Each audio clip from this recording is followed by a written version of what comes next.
बिस्मिल्लाहिर्रहमानिर्रहीम। अस्सलाम वालेकुम। अमीर बलाच के भाई अमीर मौसम का बयान सामने आया है जिसमें उन्होंने कहा है कि हमारी जान को ख़तरा है, मुझे, मेरे भाई को और मेरी फैमिली को जान का ख़तरा है, हमारी हिफाजत की जाए। CPPO से रिक्वेस्ट है कि हमारी जान को महफूज बनाया जाए। उनका मज़ीद कहना था कि 30 साल से हमारा ख़ानदान नुकसान बर्दाश्त कर रहा है। सबसे पहले हमारे दादा की वफ़ात हुई, उसके बाद मेरे वालिद की 2010 के अंदर मौत हुई और उसके बाद 2024 के अंदर मेरे भाई को शहीद कर दिया गया। ये कहना था उनका कि अब तक हम सिर्फ नुकसान बर्दाश्त कर रहे हैं, मज़ीद हमारी फैमिली नुकसान बर्दाश्त नहीं कर सकती, इसलिए हमारी हिफाजत की जाए। इसके अलावा एक और बात कही, उन्होंने ये कहा तीफी भट्ट और गोगी भट्ट हमारे ख़ानदान को नुकसान पहुंचाने की कोशिश कर रहे हैं, प्लानिंग कर रहे हैं। उनका मज़ीद ये कहना था कि हमारे ख़ानदान के मुलजिमान कहाँ पे है। अदारों से मेरा सवाल है कि अभी तक ये लोग कहाँ पे हैं, हमें इंसाफ क्यों नहीं मिला।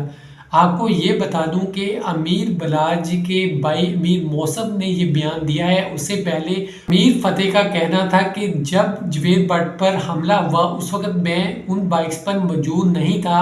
आप पता लगा सकते हैं, CCTV से देख सकते हैं कि मैं उस जगह पे मौजूद नहीं था, मैं किसी और लोकेशन पर था।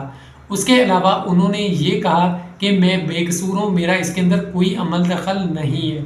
अब आपको यहाँ पे बता दूँ कि जवेद भट्ट के बेटे हमजा भट्ट ने जो FIR दर्ज करवाई थी उसके अंदर ये लिखा हुआ था कि मेरी वालदा ने 2 लोगों को देखा था, एक तो कैसर भट्ट को देखा था और उसके अलावा एक अमीर फतेह को देखा था। ये बाइक्स पर बैठे हुए थे और इनके चेहरे पर नकाब नहीं था। अब यहाँ पे एक और बात बता दूं कि उसके बाद बहुत सी बातें सामने आने लगी कि अमीर फतेह तो पाकिस्तान में मौजूद नहीं हैं और वो उस बाइक पर मौजूद नहीं थे। ऐसी बहुत सी चीज़ें सामने आई और ये भी आया और वकीलों ने भी ये बात की कि अगर ये साबित कर देते हैं कि अमीर फतेह वहाँ पे मौजूद नहीं था और कैसर भट्ट भी वहाँ पे मौजूद नहीं था जब जवेद भट्ट पर फायरिंग हुई, तो ये FIR काफ़ी कमज़ोर हो जाएगी। केस चलता रहेगा लेकिन FIR कमज़ोर हो जाएगी। दूसरी तरफ गोगी भट्ट को गिरफ्तार करने की खबरें आई हैं कि उनको कराची से गिरफ्तार कर लिया गया है। तीफी भट्ट ने शाहद चौधरी से बात करते हुए बताया कि मुझे मालूम है किसने इन शूटर्स को हथियार दिए, कौन इनके पीछे है, कौन सारी प्लानिंग कर रहा था, मुझे एक खबर का पता है, सारी चीज़ें आपके सामने आ जाएंगी।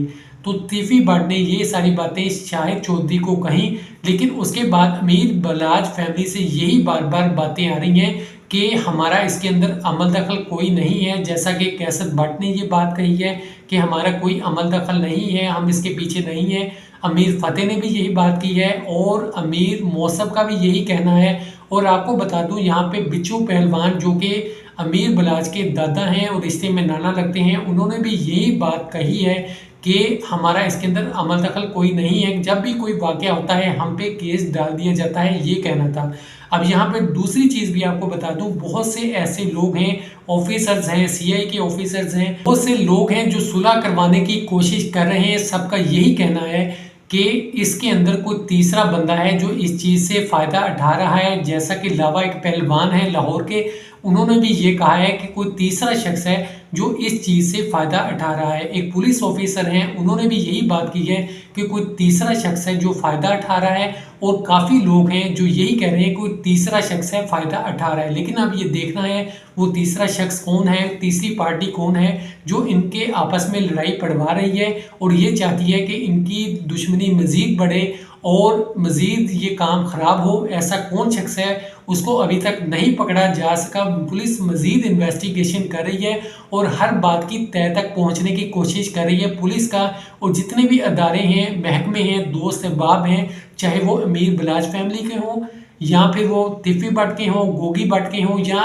बाकायदा उनका इनसे मिलना जुलना हो, तल्लुक हो या फिर किसी किस्म का भी लेन देन हो, सब लोग ये कोशिश कर रहे हैं ये लड़ाई मजीद ना बढ़े, आपस में सारे मामला जो हैं तय हो जाए। जैसे जैसे नई अपडेट्स आएंगी इंशाल्लाह ताला आपके साथ मैं शेयर करता रहूँगा।